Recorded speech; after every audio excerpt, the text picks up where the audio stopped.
très facile de devenir policier. J'étais déjà identifié comme journaliste avant, puisque j'avais travaillé dans la presse avant, et j'ai pu passer le concours de policier contractuel sans vraiment qu'il y ait de garde-fou. Et c'est d'ailleurs ce qui est assez paradoxal, puisque nous étions en état d'urgence à ce moment-là.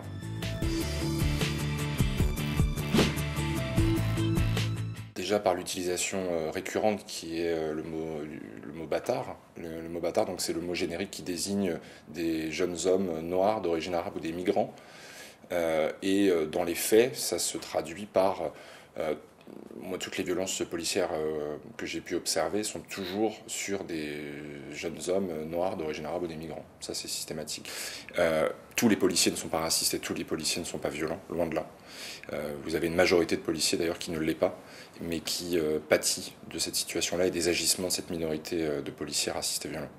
Moi, j'ai travaillé dans une brigade, donc dans la J3, sur 32 policiers qui la composent.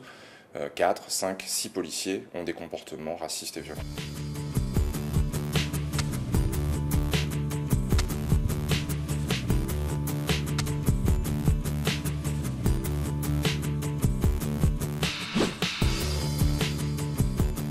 Ça fait 3 semaines seulement que je suis au commissariat.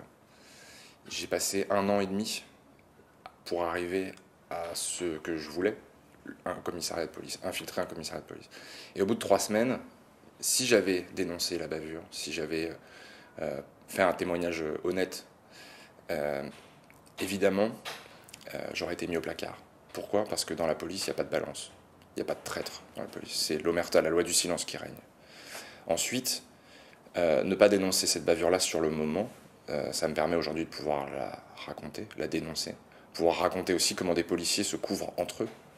Vous savez, en racontant cette bavure-là et le faux témoignage qui a suivi, je ne me mets pas dans une position qui m'est favorable. J'aurais très bien pu ne pas en parler. Ça aurait arrangé tout le monde.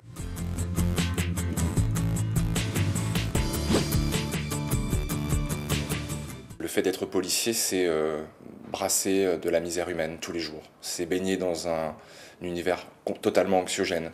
Vous commencez votre journée à 6h ou 6h30 du matin et vous allez dans l'appartement d'un homme qui vient de mourir.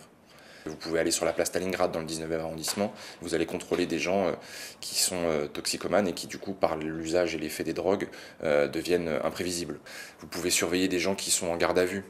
Dès 6h du matin, vous allez respirer l'urine, les excréments, la sueur, devoir gérer des gens qui sont encore drogués ou alcoolisés. Donc simplement les conditions de travail, ce quotidien-là, c'est de la violence pure.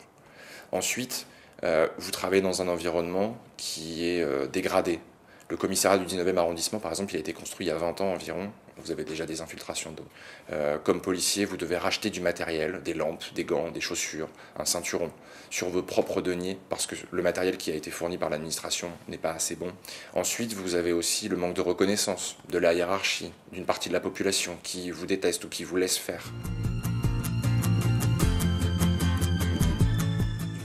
Le soir de mon dernier jour, après avoir nettoyé le vomi d'ailleurs d'un gardé à vue, ce que je raconte dans le livre, j'ai eu l'impression que je remontais à la surface, après avoir passé 2 ans dans les profondeurs et en apnée.